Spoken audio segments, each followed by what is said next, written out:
அநேக சமயங்களில் ஆண்டவரை விட்டு நம்மை தூரமாக்குவதற்கு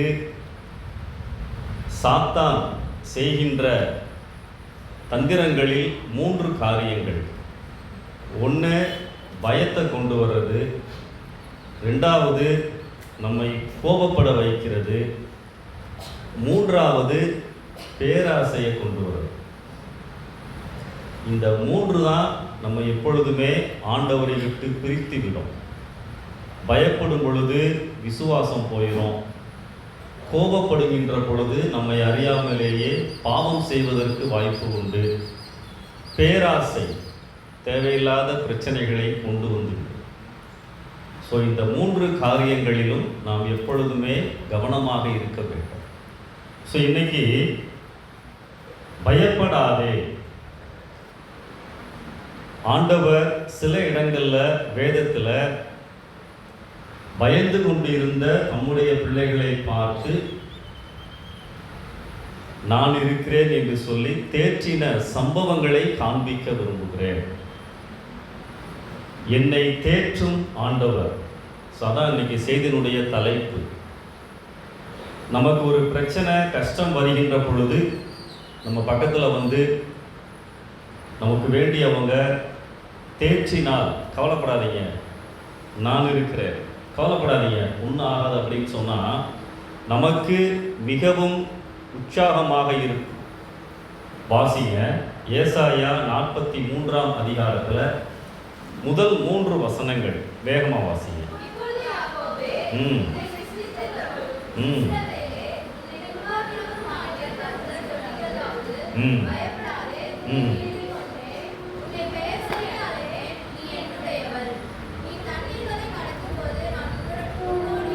வாசிங்க, எல்லாரும் வாசிங்க, ஒன்றும் பிரச்சனை இல்லை.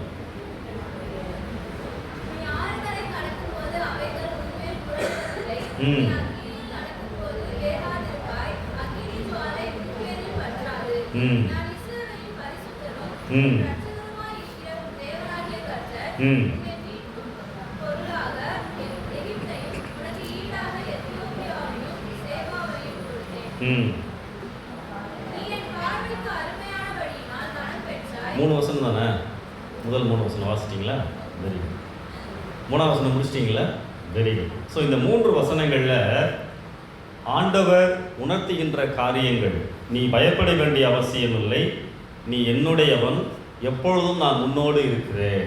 ஸோ இந்த காரியங்களை தான் இந்த வசனத்திலே நாம் பார்க்கின்றோம். நீ பயப்பட வேண்டிய அவசியம் இல்லை, நீ என்னுடையவன், எப்பொழுதும் நான் உன்னோடு இருக்கிறேன். அநேக சமயங்களில் பய உணர்வு நம்மை வாட்டுகிறது. பயம் வந்துருச்சுன்னா நிறைய காரியங்கள் செய்ய முடியாமல் போய்விடுகின்றது. விசுவாசம் தொலைந்து போய்விடுகின்றது. ஆண்டவர் இந்த பயப்படாதே என்ற வார்த்தைகளை பல இடங்களிலே சொல்லியிருப்பதை நாம் பார்க்க முடியும். ஒரு 4 இடங்களை நான் காண்பிக்க விரும்புகிறேன். வாசிங்க, ஆதியாகமம் 15ஆம் அதிகாரம் 1வது வசனம்.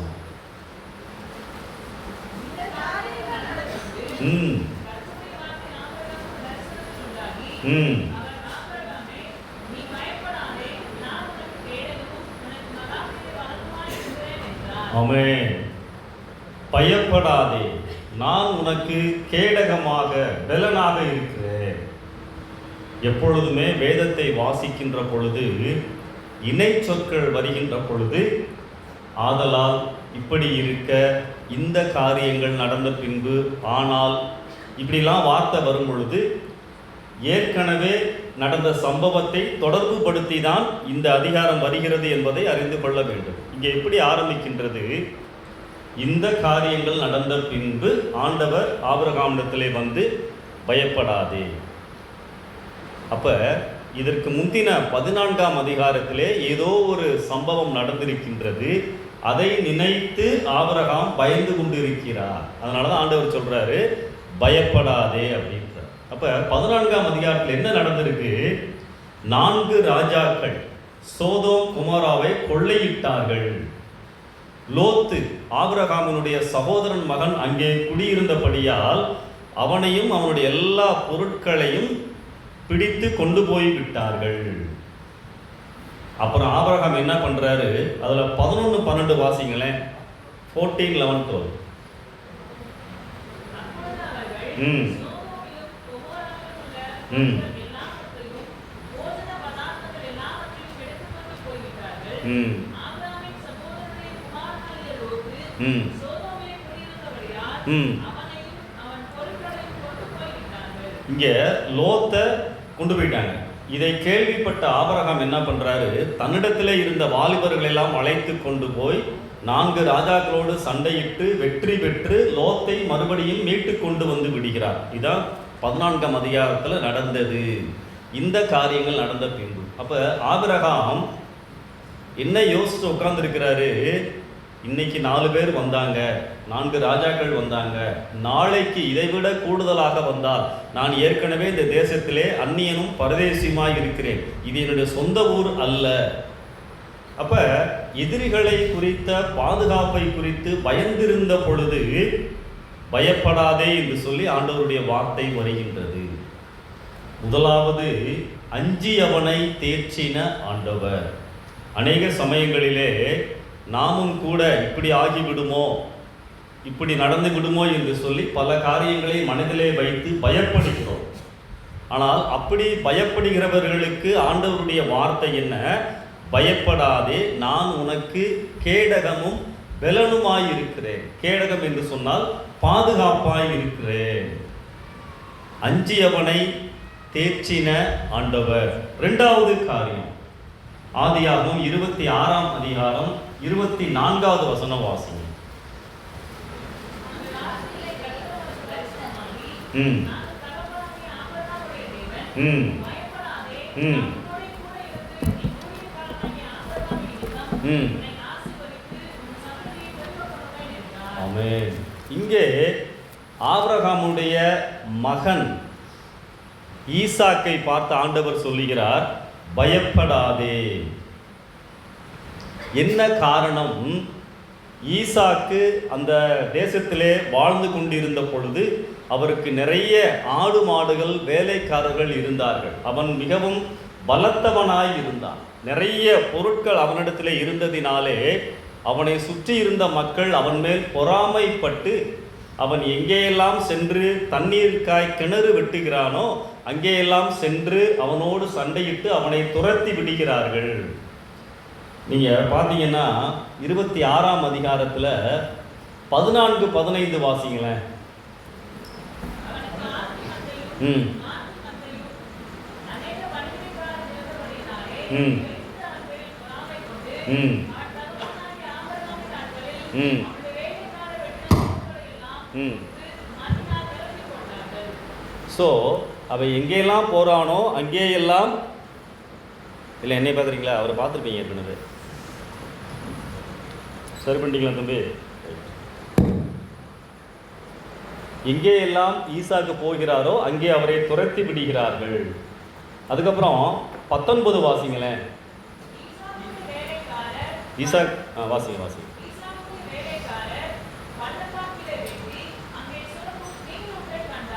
ம் அடுத்த வசனம்.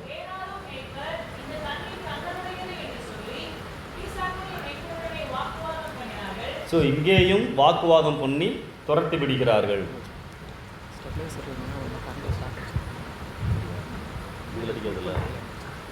பயமுறுத்தாங்க தம்பி. ஸோ 2 இடங்களை பார்த்தோம் இல்லையா? அடுத்து பாருங்க 21. தம்பி கொஞ்சம் பொறுங்க, இங்கிட்ட யாராச்சும் வாசிக்கணும். 21 வாசிங்க. ம் ம் ஸோ ஈசாக்கு எங்கேயெல்லாம் போறாரோ அங்கேயெல்லாம் விரட்டப்படுகிறார். அப்ப 3 இடத்துக்கு போறாரு. கேரா, ஏசேக்கு, சித்தனா. வாழ்க்கையில் இப்படிப்பட்ட அனுபவங்கள் நமக்கும் வரலாம். சித்தனாவின் அனுபவங்கள் வரலாம், ஏசேக்கின் அனுபவங்கள் வரலாம், விரட்டப்படுகின்ற அனுபவம். அதுக்கப்புறம் 22 வாசிங்க. ம் ம் ம்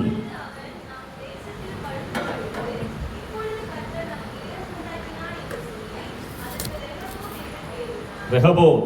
நல்லா கவனிங்க, ஆண்டவருடைய பிள்ளையாகிய ஈசாக்கு 3 இடங்களிலே கசப்பான அனுபவங்கள் இருந்தாலும் ஒரு கட்டத்திலே ஆண்டவர் ஈசாக்கை ஆசீர்வதித்தார். ரெகபோத், பலுகி பெருகுவாய். அங்கிருந்து யார் அவரை விரட்டவில்லை. அப்போ நம்ம வாழ்க்கையில் ஆண்டவருக்குள் இருக்கின்ற பொழுது கேரா ஏசேக்கு சித்தனாவின் அனுபவங்கள் ரெகபோத்தின் அனுபவங்களாய் மாறும். அப்போ ஈசாக்கு விரட்டிக்கிட்டே இருக்கிறாங்களே, ஒரு இடத்துல இப்போ தான் கூடாரம் போட்டு செட்டிலாக இருக்கிறோம், மறுபடியும் அதை பெயர்த்து கொண்டு இன்னொரு இடத்துக்கு போகணுமே. அப்போ தான் ஆண்டவர் சொல்கிறாரு, பயப்படாதே, நான் உன்னோடு இருக்கிறேன். அப்போ 2வது காரியம் என்ன? அமைதி இல்லாதவனை தேற்றின ஆண்டவர். அதைத்தான் நாம் அறிந்து கொள்ள வேண்டும். 24ஆம் வசனத்திலே ஆண்டவர் சொல்கிறார், நான் உன் தகப்பனாகிய ஆபிரகாமுடைய தேவன், பயப்படாதே. 26-27 வாசிங்க.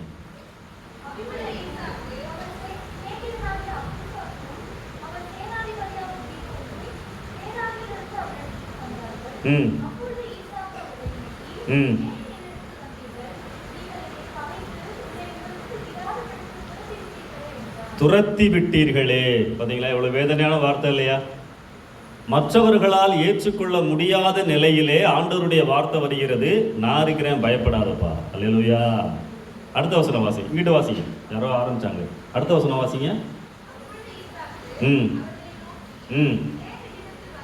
ஏன் என்னிடத்தில் வந்தீர்கள்? அடுத்த வசனமா?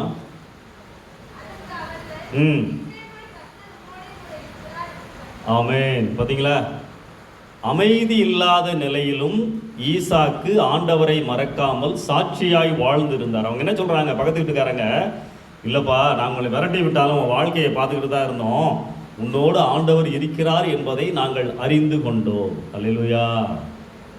அப்ப ஆண்டவர் நம்மளுடைய உள் நிலையை அறிகின்ற ஆண்டவர். என்னை யாரும் ஏற்றுக்கொள்ளவில்லையே, துரத்தி விடுறாங்களே, நியாயமா நடந்தாலும் என்னை புரிந்து கொள்ளவில்லையே, இப்படிப்பட்ட நிலைமையிலே இருக்கின்றவர்களுக்கு ஆண்டவருடைய வார்த்தை என்ன? பயப்படாதே. அல்லேலூயா. அஞ்சியவனை தேற்றின ஆண்டவர், அமைதி இல்லாதவனை தேற்றின ஆண்டவர். 3வது காரியம், யோசுவாவின் புஸ்தகம் 1ஆம் அதிகாரம் 9வது வசனம் வாசிங்க. நான் பேசுறேன்.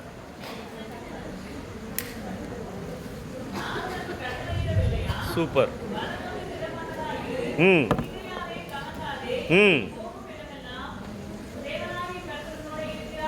ஆமென். நான் பேசுறது கேக்குதா?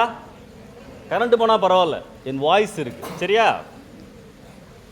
ஆண்டவர் இந்த இடத்துல யோசுவா பார்த்து என்ன சொல்றாரு? திகையாதே, கலங்காதே. ஏன் சொல்றாரு?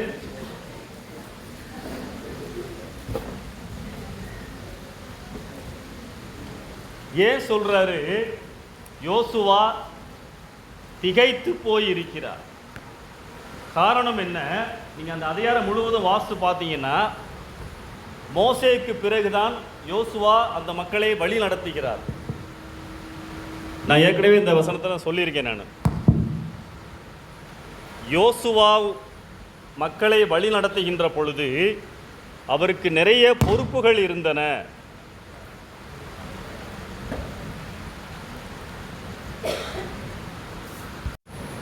யோசுவாவிற்கு நிறைய பொறுப்பு இருந்தது. மோசே உயிரோடு இல்லை, இஸ்ரவேல் மக்களை வழிநடத்த வேண்டிய பொறுப்பு இருந்துச்சு. நிறைய ராஜாக்களோடு சண்டை போடணும், யோர்தான் நதியை கடந்து செல்ல வேண்டும். யோர்தான் நதி கரை புரண்டு ஓடும், பாலமெல்லாம் கட்டப்படவில்லை. நல்லா கவனிங்க, இப்படிப்பட்ட சூழ்நிலையில் தான் ஆண்டவருடைய வார்த்தை வருது, கலங்காதே, பயப்படாதே. அப்ப யோசுவா இப்படிலாம் இருக்குதே, யோர்தான் நதி எப்படி நடப்பது, எல்லாத்துக்கும் படகு செய்ய முடியுமா, பல காரியங்களை யோசித்த பொழுது ஏதாவது அற்புதம் நடந்தாதான் முடியும் என்று சொல்லி அவர் யோசித்த பொழுதுதான் ஆண்டவருடைய வார்த்தை வருது, கலங்காதே. அப்ப 3வது குறிப்பை எப்படி சொல்லலாம்? அற்புதங்களை எதிர்பார்த்தவனை தேற்றின ஆண்டவர். அல்லேலூயா. சில சமயம் அற்புதங்களை எதிர்பார்க்கிறோம்ல, சே புரியவே மாட்டேது. சில பாடங்கள் அப்படியே புரிஞ்சுட்டா நல்லா இருக்கும்னு நினைக்கிறோம்ல. இந்த சாப்பாடை வாயிலே வைக்க முடியல, அப்படியே சுவையாக மாறிட்டா நல்லா இருக்கும்னு நினைக்கிறோம்ல. ஆமாம், இப்படி நம்ம வாழ்க்கையில் சின்ன சின்ன அற்புதங்கள்லாம் நம்ம எதிர்பார்த்துக்கிட்டு தான் இருக்கிறோம், எனக்கு தெரியும். கரெக்டாக இல்லையா? இப்படி அற்புதங்களை எதிர்பார்த்த யோசுவாவிற்கு ஆண்டவருடைய வார்த்தை என்ன? திகையாதே, மலைச்சி நிற்காதப்பா, நான் உன் கூட இருக்கிறேன் அப்படின்றார் ஆண்டவர். அப்ப அற்புதங்களை எதிர்பார்த்த யோசுவாவை தேர்ச்சின ஆண்டவர். ஆண்டவர் சொல்றாரு, நீ போகும் இடமெல்லாம் நான் உன்னோடு இருக்கிறேன். ஹாஸ்டல்களில் இருக்கும் பொழுது, கிளாஸ் ரூமில் இருக்கும் பொழுது, வார்டுக்கு போகும் பொழுது, டைனிங் ஹால் போகும் பொழுது, ட்ராவல் பண்ணும் பொழுது, ஜாலியாக மதுரை சிட்டிக்குள்ள ஆண்டவர் என்ன சொல்றாரு? உன் கூட இருக்கிறேன். அப்ப என்ன அர்த்தம்? நீ எங்கே இருந்தாலும் பயப்பட வேண்டிய அவசியம் இல்லை. அல்லேலூயா. 3 காரியங்கள். 4வது காரியம் என்ன சொல்றாரு? வாங்க லூக்காக்கு வாங்க. பாய்ஸ்ல ஜோஷுவா வேணாம், வேற யாராவது வாசிங்க.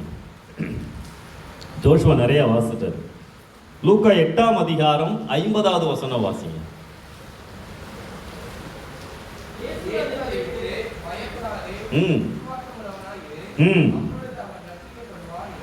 ஆமென். ஜெப ஆலய தலைவனாகிய யவீரு. நீங்க அந்த சம்பவத்தை 41ஆம் வசனத்திலிருந்து வாசி பார்த்தீங்கன்னா, யவீரு தன்னுடைய 12 வயது மகளுக்காக ஆண்டவரிடத்திலே வருகிறார். ஏசப்பா, என் மக சீரியஸா இருக்கிறா, டாக்டர்ஸ் எல்லாம் கைவிட்டாங்க, நர்சஸ் எல்லாம் கைவிட்டாங்க, வந்து காப்பாத்துங்க, நான் வரேன் அப்படின்றார் ஆண்டவர். அப்படி வந்து கொண்டு இருக்கும் பொழுது அந்த பகுதியை நீங்கள் வாசி பார்த்தீங்கன்னா, 12 வருஷமாக பெரும்பாடுள்ள ஒரு பெண் ஆண்டவரை ரகசியமாக பின்னாடி வந்து வஸ்திரத்தை தொட்டு சுகமாக்கின நிகழ்வு. ஆண்டவர் அந்த பெண்ணோடு பேசுகிறார். அதில் கொஞ்சம் நேரம் ஆகுது. அந்த பெண்ணிடத்தில் பேசினதுக்கு பிறகு மறுபடியும் யவீரு வீட்டை நோக்கி வருகின்ற பொழுது ஒரு செய்தி வருது. என்ன செய்தி வருது? போதகரை வருத்தப்படுத்த வேண்டாம், உன் மகள் இறந்து போய்விட்டாள். இப்ப யவீர் என்ன யோசிச்சிருப்பாரு? உயிரோடு இருந்த வரைக்குமாவது அவள் பிழைத்துக் கொள்ளுவாள் என்று ஒரு நம்பிக்கை இருந்தது, வாய்ப்பு இருந்தது. இப்ப என்ன ஆயிடுச்சு? இறந்து போய்விட்டாள். யவீருக்கு 2 செய்தி வருது. ஒன்று உலகத்தின் செய்தி, இறந்து போய்விட்டார், அவ்வளவுதான், இனி வாய்ப்புகள் இல்லை. இன்னொரு செய்தி வருது, 50ஆம் வசனம். அதான் ஆண்டவருடைய செய்தி. என்ன செய்தி? பயப்படாதே.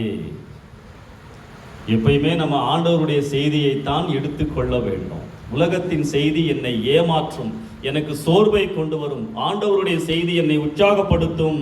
அல்லேலூயா. பயப்படாதேன்னு எப்ப ஆண்டவர் சொல்றாரு? மரித்து போய்விட்டால் இனிமேல் வாய்ப்பு இல்லை என்று யவீரு நினைத்து கொண்டிருந்த பொழுது அடுத்த வாய்ப்பு இல்லாதவனை தேர்ச்சின ஆண்டவர். அதான் 4வது குறிப்பு. No more second chance. சில சமயம் நம்ம யோசிக்கிறோம் இல்லையா, அவ்வளவுதான், முடிஞ்சு போச்சு, இனிமேல் வாய்ப்பு இல்லை என்று நினைக்கின்ற பொழுது ஆண்டவருடைய வார்த்தை என்ன சொல்லுது? பயப்படாத, நான் இருக்கிறேன். அடுத்த வாய்ப்பு இல்லாதவனை தேர்ச்சின ஆண்டவர். எல்லாம் முடிந்து விட்டது, இனி ஒன்றும் இல்லை என்று நான் நினைத்துக் கொண்டிருந்த பொழுதும் இயேசு அதை துளிர்க்க வைக்க முடியும். புதிய ஆரம்பத்தை மீண்டும் ஆண்டவர் கொடுக்க முடியும். அவர் உன்னோடு நடந்து கொண்டிருந்தார். அல்லேலூயா. யவீரும் இயேசுவும் நடந்து போயிட்டு இருக்காங்க இல்லையா? அப்பதான் யவீருக்கு செய்தி வருது, மகள் மரித்து விட்டால், இனி போதகர் வந்து புரோஜனம் இல்லை. ஆனால் இயேசு சொல்றார், நான் இருக்கேன்ப்பா, பயப்படாதே. 4 காரியங்களை நான் சொன்னேன்.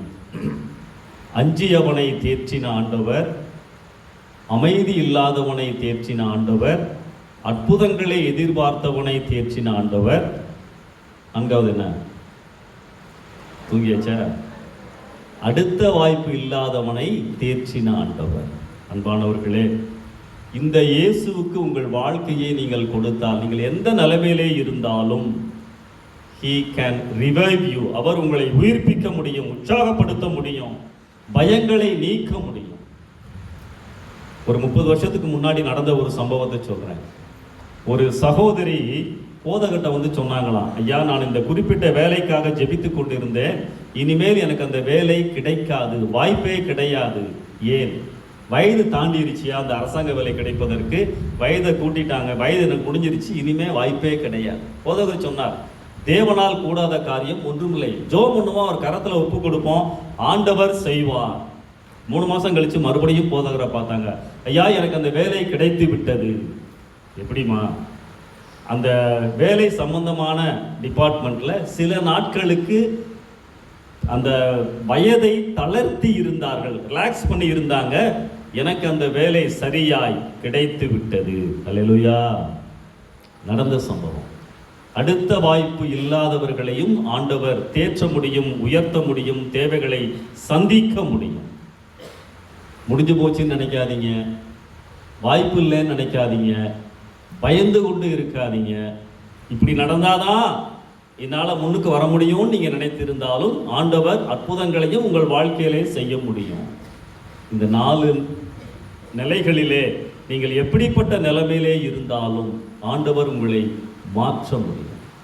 ஆண்டவர் அழைக்கிறார், உங்களை பார்த்து சவால் விடுகிறார். பயந்துகிட்டு இருக்கீங்களா? என்னிடத்திலே வாருங்கள், வருத்தப்பட்டு பாரம் சுமக்கிறவர்களே நீங்கள் எல்லோரும் என்னிடத்திலே வாருங்கள், நான் உங்களுக்கு இளைப்பாறுதல் தருவேன். ஆண்டவருடைய வார்த்தைகளை நம்புவோம். உங்கள் வாழ்க்கையில் எப்படிப்பட்ட பயங்கள் இருந்தாலும் இயேசு உங்கள் வாழ்க்கையை மாற்ற முடியும். ஆண்டவர் இன்றைக்கு உங்கள் ஒவ்வொருவரையும் பார்த்து சொல்றாரு, பயப்படாதே, நான் உன்னோடு இருக்கிறேன், நீ போகும் இடமெல்லாம் நான் உன்னோடு வருவேன். அப்படிப்பட்ட கிருபைகளை நாம் பெற்றுக்கொள்வோம். கண்களை மூடி ஜெபிக்கலாம்.